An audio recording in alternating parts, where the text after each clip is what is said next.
May tanong po ako.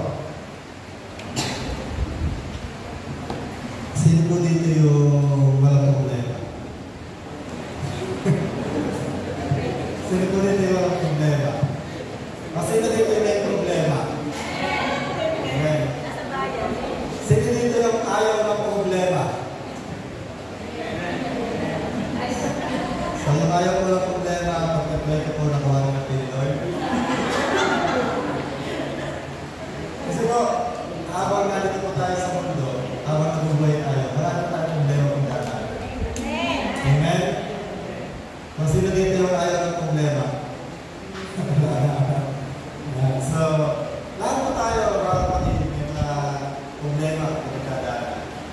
Ano po? Maaari ngayon, okay ka, pero baka bukas, naman ka sa problema. Amen? So, kaya nga po napakabalad po sa atin na tayo po ay nakakapakinig ng salita ng Diyos. Sapagkat ang salita po ng Diyos ay nagbibigay kalakasan at nagbibigay pag-asa. Amen? So, ayun po. Kaya po, mabalad po tayo kapag po tayo ay dumadating sa problema. Why? Ano po ba ang bakit? Dahil sa kabila ng mga problema na pagkakataan natin, may purpose sa atin. Amen. So, dahil title po natin sa bagay nito, the purpose behind problem.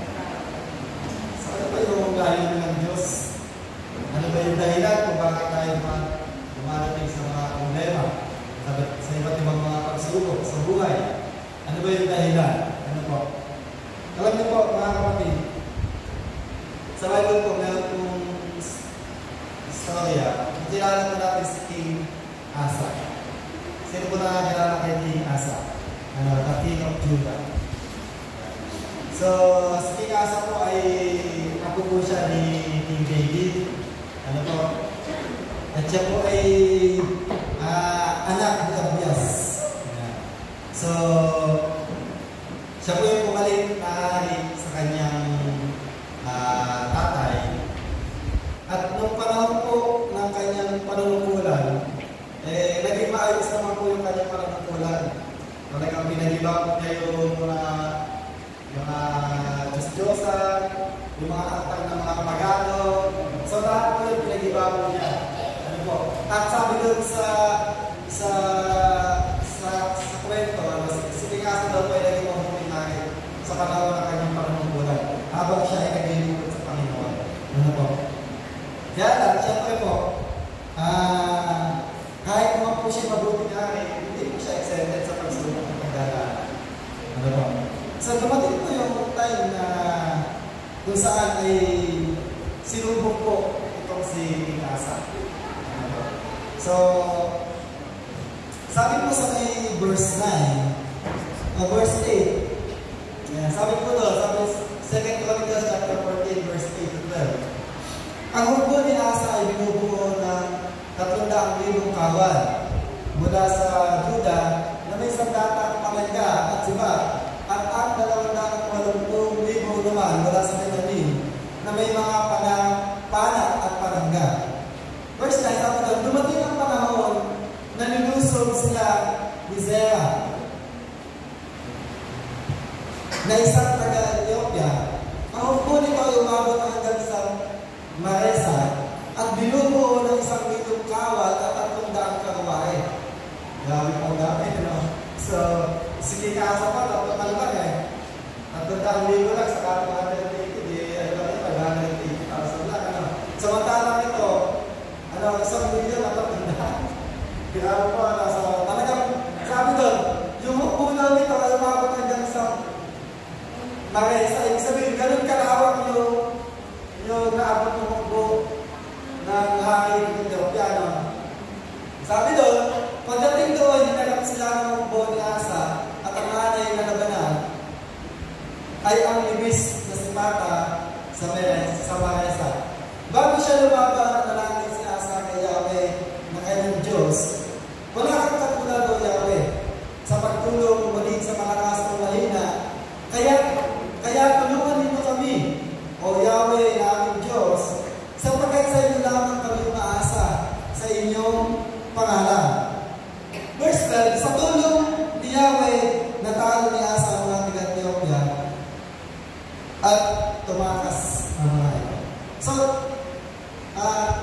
Makikita ko lang dito yung ano ba yung dahilan kung bakit dumanas po si King Asa ng matinding pagsubok o problema. Kasi kung titignan po natin yung pagkakatingnan po natin by number, yung labanan, talagang walang panama itong si King Asa. Di ba? Kasi kalahati lang yung kalahati lang eh. Actually, walang kalahati yung bilang ng kanyang kawal sa kalaban nila eh. Di ba? So, kung by number yung labanan, sigurado, talo po sila. Ang kailangan nila, ang isa, kailangan pumatay yung tatlo. Para po sila manalo. So, ganun po katindi yung problema na pagkadaanan po nila. Alam niyo po, mga kapatid, sa bawat problema na dumadating sa atin, may purpose, may magandang layunin po ang Diyos. Naalala ko yung pagkandaan ni sa Karayatan po. Meron pong magtatay, meron po silang kabayo. Yung bata po, pinasakay po ng kabayo. Tapos, sa pagsakay po ng bata sa kabayo, naragdag po yung bata. Sabi ng mga tao, kawawa naman na yung bata, kaya kasi yung tatay.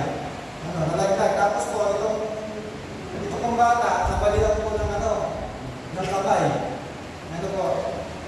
Dumating po yung panahon na yung hari, yung panahon na yun, ay nagpinatawag po lahat ng kalalakihan. At kailangan gawing sundalo.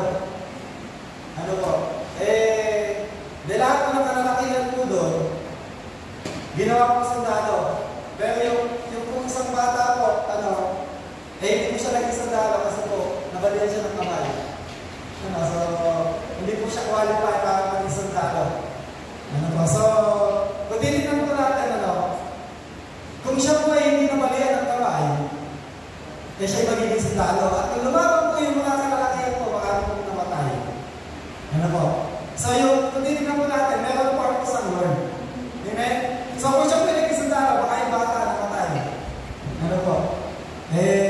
Kaya po mga kapatid, sa bawat problema, nangyayari sa atin, may magandang dahilan ng Diyos. Minsan po, ang tingin po ng tao sa atin, kawawa po tayo.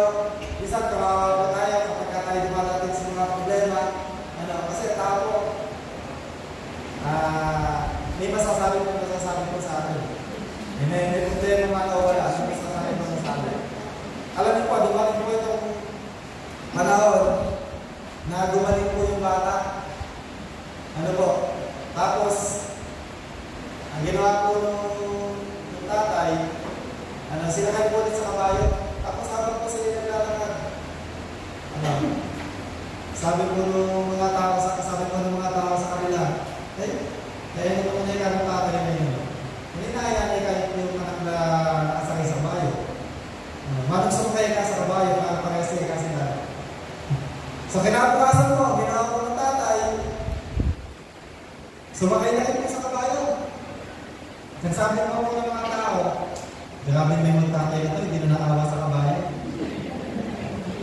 Alam niyo po, kinabukasan po, ginawa po ng magtatay na ito, binuwan na lang po yung kabayo. Ang tao po kasi ganun eh. Diba? Kahit ako gawin mo, sabi ko sa akin. Pero kung po mga kapatid, huwag tayo tumingin sa tao. Amen? Tumingin tayo sa Panginoon. Diba? So, kaya nga po, sa bawat problema na dumating sa atin, meron po dahilan ng Diyos. So, apat na bagay lang po na gusto ko ibahagi sa umagang ito. So, ano po yung dahilan kung bakit po dumating ito sa problema itong si Asa sa matinding problema? At ibig sa akin po, kung bakit tayo dumadating sa matinding problema kasi meron matinding dahilan din po ang Panginoon. Number one po, sabi po doon, ito po, gusto ko ipakita po ng Diyos sa atin na so that we can see that we can do nothing if we are separated from God. So gusto ko ipakita sa atin ng Diyos na kapag tayo ay hiwalay sa Diyos, wala tayong nagagawa. Amen? Minsan po, sa dami ng mga problema o sa dami ng mga pagpapala na nakakanasan natin, hindi na tayo makas sa Diyos. So itong si King Asa, naging maayos po yung kanyang panunungkulan eh. Talagang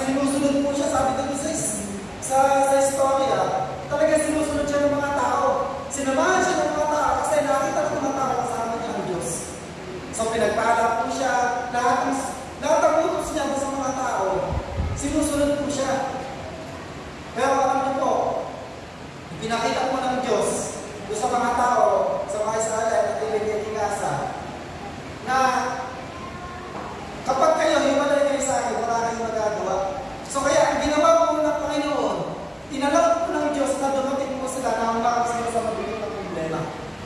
Namensin po din yung mabigat na problema. Alam niyo po, kung tayo man ay mayroong mabigat na problema pinagdadaanan, inaalaw po ng Diyos siya. Amen. Amen? Kasi ang nais po ng Panginoon, gusto po yung nakita sa atin ng Panginoon that we can do nothing. Amen? If we are separated from God. Wala tayong magagawa kung tayo ulit sa Diyos.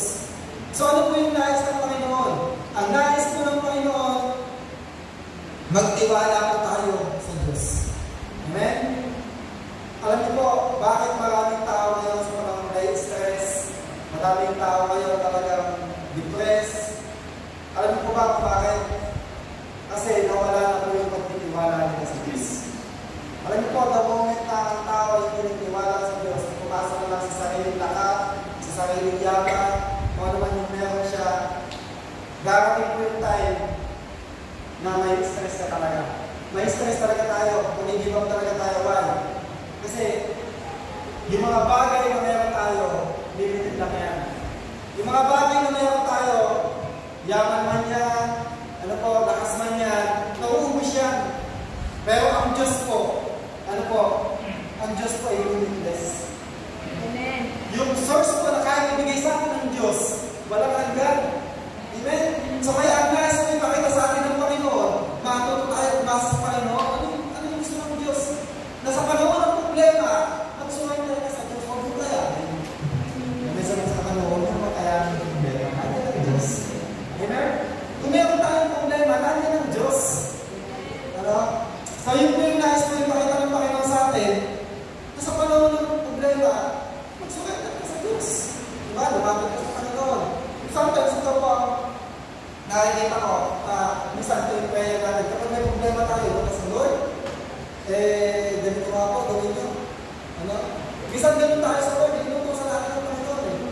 Pero alam mo ba ang gusto ng Panginoon sa panahon ng problema? Lumapit tayo sa presensya ng Diyos. Amen? Hindi yung basta utusan mo ang Lord. Di ba? Hindi yung basta, sana po, ganito, ganyan. Di ba? Ikaw na po ang bahala. Ang gusto po ng Panginoon, lumapit ka muna sa presensya ng Diyos. Diba? Hindi lang basta nag-pray ka, tapos nasabi mo na, hindi, hanapin mo yung presensya ng Diyos. Diba? Surrender mo sa Panginoon. Lumapit ka, lumuhod ka sa Diyos. Diba? Kasi alam po ng Panginoon kung ano mas makakabuti sa atin. Yes, amen. Kapag po tayo lumalapit sa Diyos, ang Diyos po nagbibigay ng instruction sa bawat sa atin. Amen? So kaya kapag tayo di mabigat ang problema, may mabigat ang pinagdadaanan, go to the presence of God. Amen? Surrender tayo sa Panginoon. Magkatiwala natin sa Diyos. Sabi nga sa Zacarias chapter 4 verse 6. Di ba sabi doon? Sabi po sa may Zacarias chapter 4 verse 6. May ba? Yeah. Sabi doon, this is the word of the Lord to Zerubbabel, not by might, nor by power, but by my Spirit, says the Lord of hosts. Ano po sabi ng Lord? Ang tagumpay daw po ay hindi nakakamit sa sariling lakas, o kakayaan, o sa bilang ng hukbo. Di ba? Bago sa pamamagitan ng aking Spirit. So kaya, kung gusto natin magtagumpay, kung gusto natin mapagtagumpayan ng mga problema na dumarating sa ating buhay, kailangan natin ang Panginoon. Hindi dahil sa yaman, dahil magtatagumpay, dahil sa yaman, sa pera, dahil may lakas tayo, dahil marami tayong ganito. Di ba? Hindi tayo magtatagumpay dahil dyan. Magtatagumpay tayo dahil kasama natin ang Diyos. Amen? So, kaya nga po, nais po ng Panginoon, kapag dumating po tayo sa problema, lumapit tayo mismo sa Diyos. Mag-surrender tayo sa Panginoon. Number 2, gusto ko ipakita sa atin ng Panginoon. Pangalawa po, ano po sa sabi daw?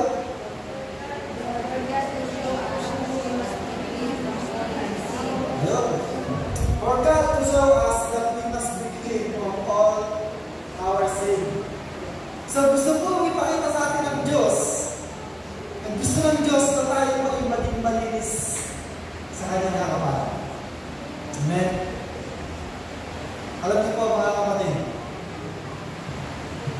ginawa po ni King Asa, sabi po sa chapter 15 na ito, verse 8. Nang marinig ni Asa ang pahayag na ito ni Azarias, anak ni Oded, lumakas ang kanyang loob. Sabi doon, inalis ni Asa ang lahat ng kasuklam sa ulam ng Diyos-Diyosan sa buong Juda. Ano po? Chapter 15 na po ito.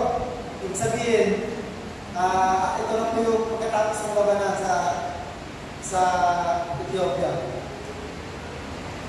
Sabi doon, sa buong Juda, Benjamin at sa lahat ng bayan na sasakupan niya, sa kabuulan ng Ephraim, ipinaayos niya ang altar ni Yahweh na nasa harap ng bumbagan ng templo.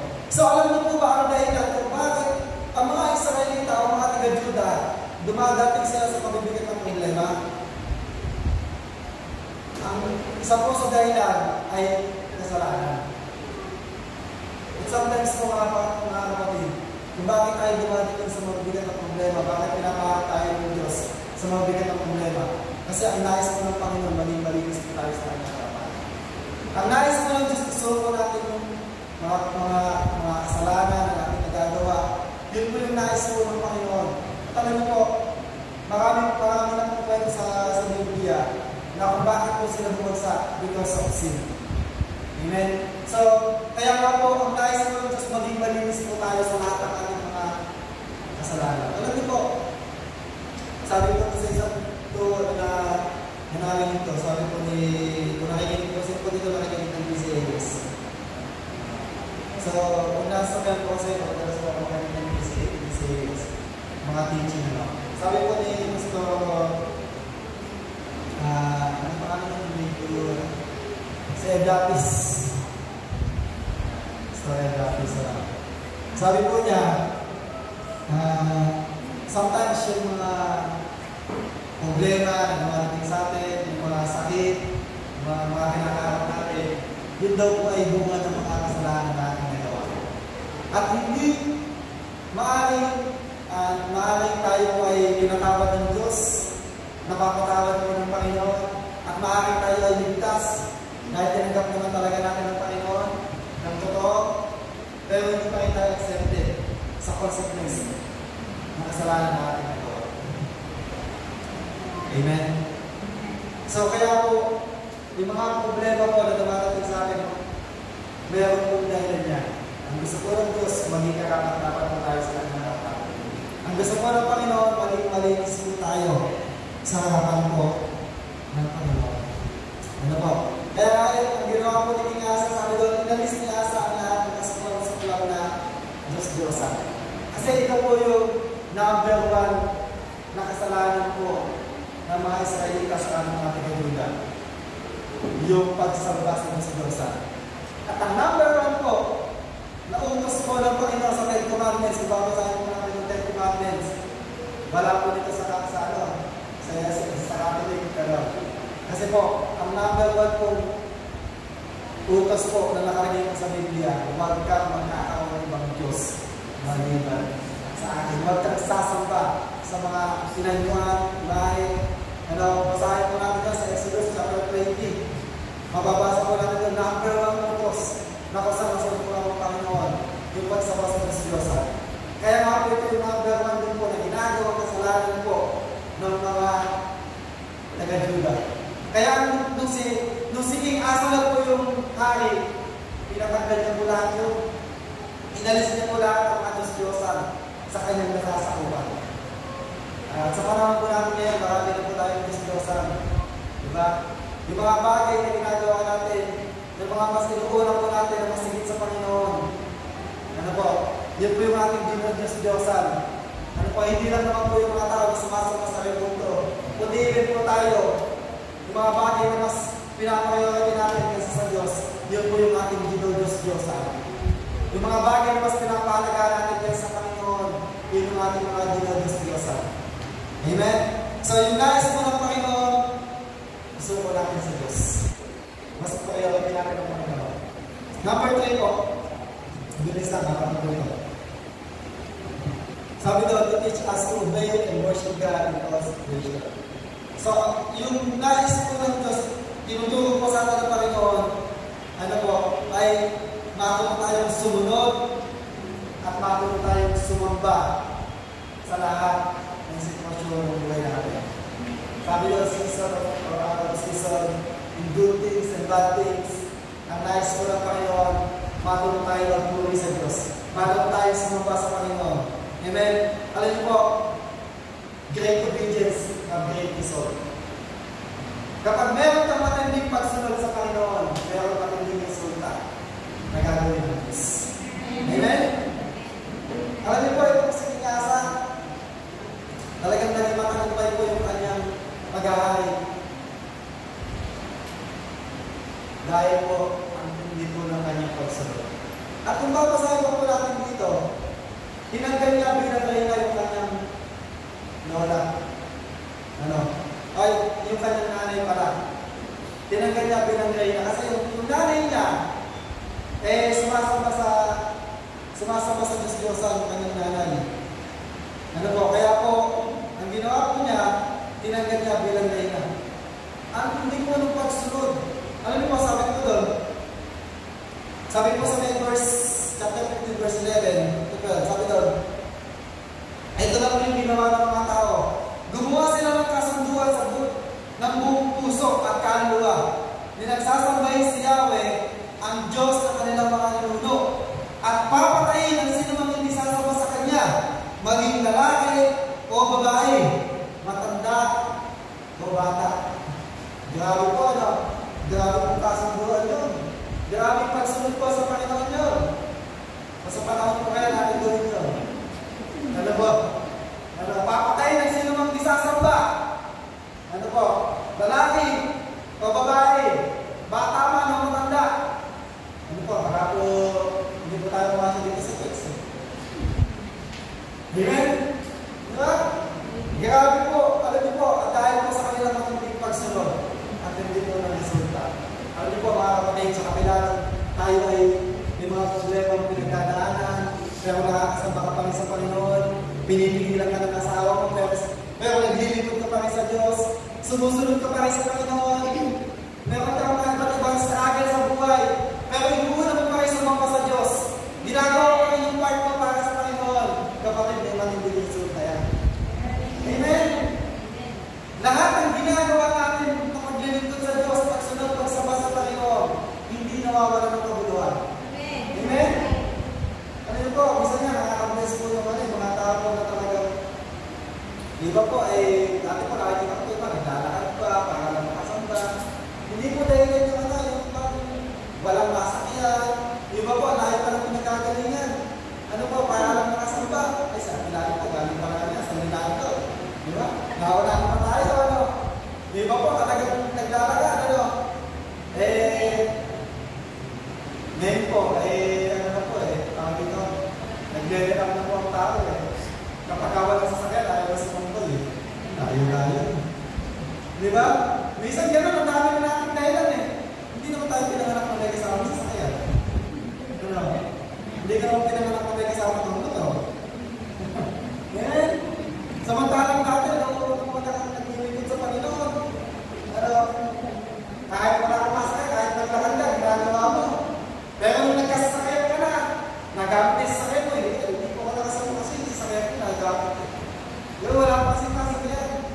Alam niyo po, yung paglilingkod natin sa Panginoon, yung ginagawa natin sa Panginoon. Kapag ginagawa natin yung part natin sa Panginoon, kahit may tumipigil sa'yo, kahit ang dami mong dahilan, para hindi ka talaga makasamba, pero sumamba ka pa rin, naglingkod ka pa rin, may matinding resulta tayo. Amen? Kaya mga kapatid, gawin natin yung part natin sa Panginoon. Pinipigilan ka man, may problema ka man, lalala ko yung meron kong testimony po sa may bubulo. Meron kong nanay doon. Alam niyo po, madaling araw po, na-accident po yung anak. Tapos dinala po sa ospital. Ano po, ay kinabukasan po dito. Sasamba po. Alam niyo po, ginawa po ng nanay na to, sana kasamahan yung kanyang anak sa ospital. Hinayap po yung anak sa kanya sa ospital. At sumapa po siya sa Panginoon. Grabe, sabi niya, ito po sa pwede naman Sinailan yun, di ba? Basta, mas-dede lang, kaya gawin kasama ng mundo. Pero, hindi na sa kanya yan. Yun yun, nakamiss na ako ito, sabi ko, grabe. Samantalang ito, wala nang masakit, hindi mo makatin. Wala nang bago naman, hindi mo makatin. Di ba? Pero ito, sabi ko, itong kahanin na ito, grabe. Na-aksidente na yan, nasa hospital na yan, kinayaan mo lang sa hospital. Makasapa lang sa Panginoon. Ikaw kapatid. Kamusta na yung pagsama mo sa Diyos? Kamusta na yung pagsunod natin sa Panginoon? Ano po? Meron po kwento sa Acts, hindi ko na-ilagay ko dyan. Ang ano po, ito po nakita mo. Sa Acts chapter 27, ito po yung istorya kung saan si Pablo ay dadalhin po sa Roma.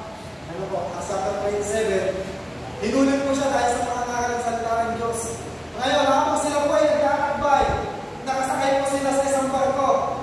Kung nabasa na po yung Gawa, chapter 27, nakasakay po sila sa barko. Tapos, habang sila nakasakay sa barko, biglang po bagyo ng napakalakas. Ano po? Napakalakas po ng bagyo. Tapos, halos mawasak po yung kanilang sinasakay ng barko. At dahil po doon, natakot po yung mga tao. Ano po? Natakot po yung mga tao. Kasi ang dami po nilang alin pinadadali sa Roma para atulan. Ano po? Ngayon, ang ginawa po nung mga tao, ginawa nila yung mga kagamitan para hindi ano. Kaya lang, ang bagyo sobrang lakas pa rin. Ngayon, ang ginawa po ni Pablo, habang yung mga tao nagpapanik, habang meron matinding bagyo, nasa kinakaharap sila, ang ginawa po niya, pamayo siya. Ang sabi niya, mga kapatid, lakasan ninyo ang iyong loob, huwag kayong mawala ng pag-asa. Walang mapapahamak sa atin kahit isa. Binigyan niya ng pag-asa ng mga tao. Ano po? Sabi niya, makinig lang kayo, magtiwala lang kayo sa Diyos. Ano, mababasa po natin yan sa Acts chapter 27, verse 20. Ano? Sabi niya, magtiwala lang sa Diyos. Alam niyo po, nakakita ko mga kapatid, na sa kabila pala ng problema na kinakaharap natin, pwede tayo mag-recognize. Amen? Alam niyo si Pablo, sa kabila ng bagyo, ito kasi pwede mag-pray na siya ng mag-pray. Pero alam niyo po, ang ginawa ko niya, nag-share ko niya sa mga tao. Pinalakas na yung loob ng mga tao.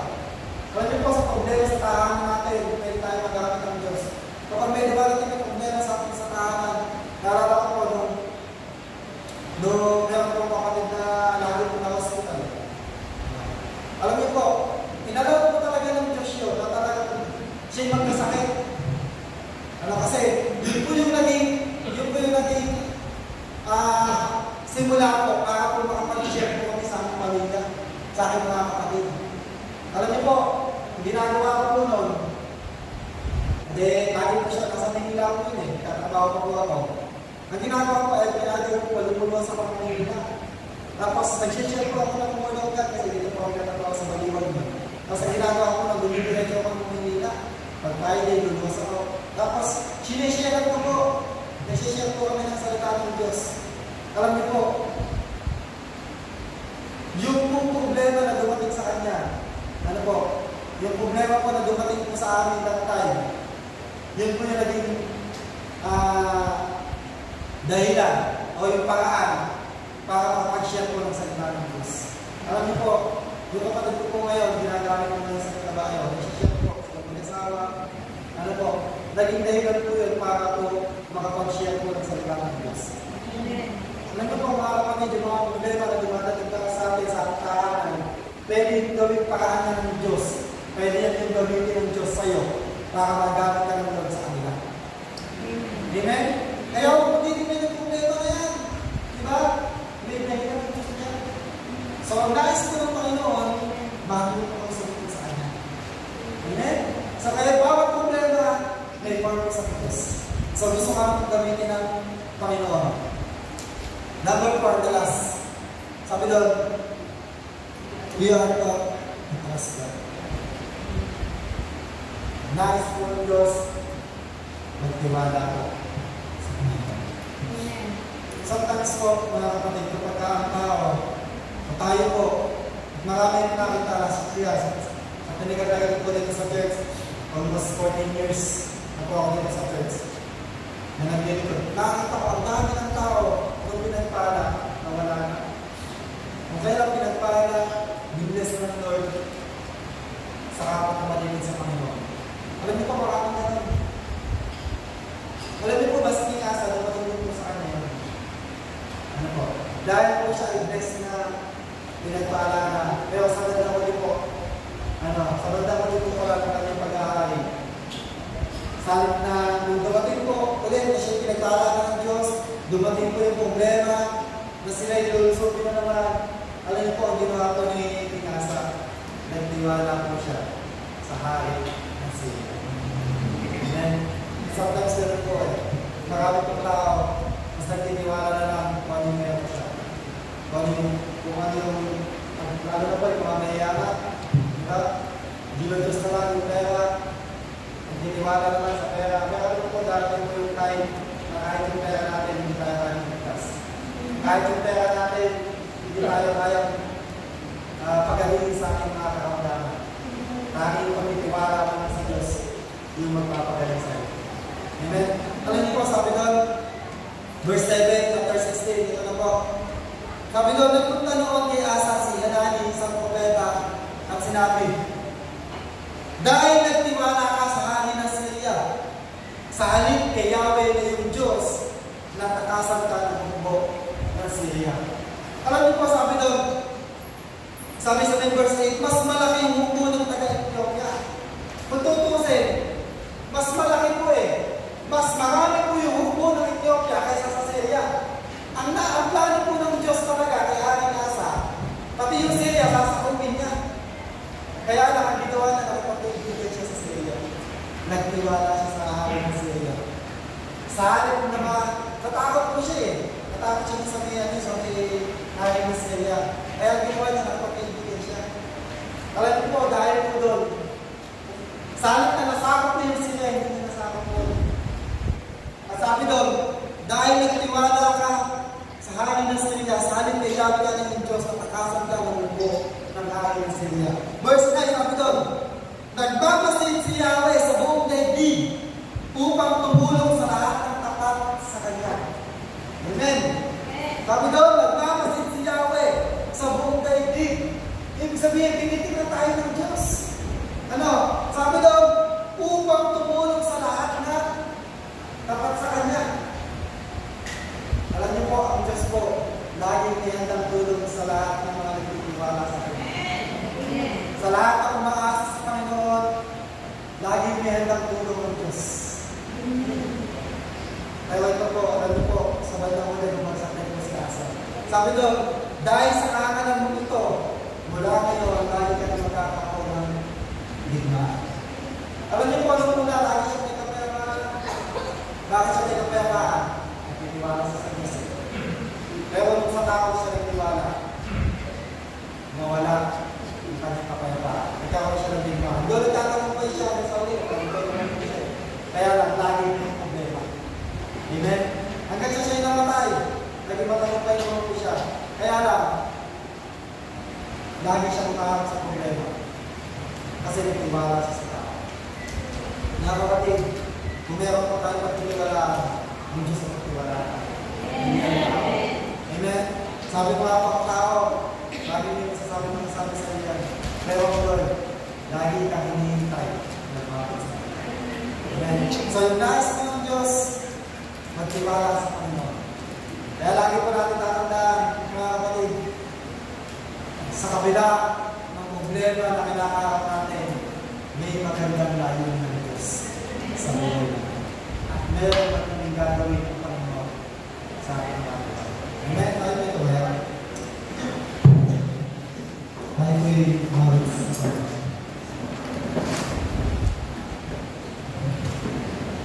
Let's worship God.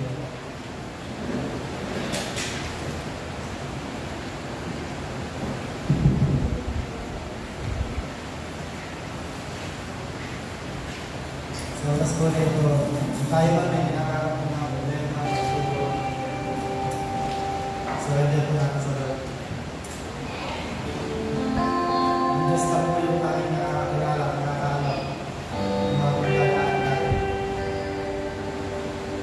Tayo po ay lalapit sa Diyos.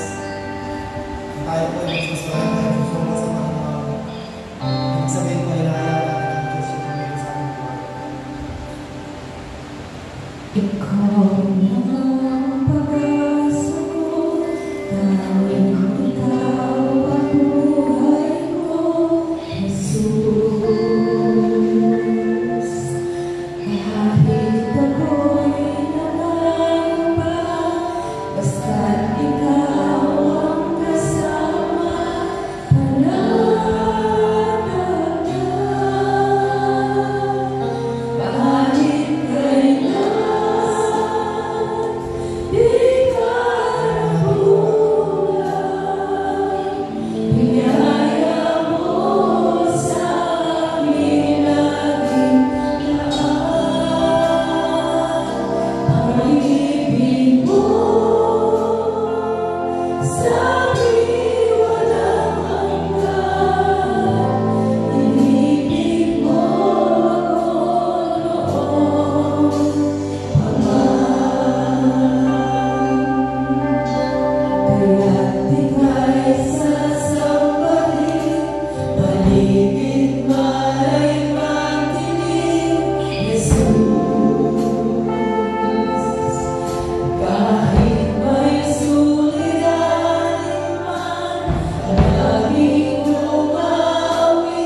namin, Panginoon. Hindi po namin ito kaya, Panginoon. Pero sa tulong mo, Panginoon, magagawa po namin ito, Panginoon. Hindi po kami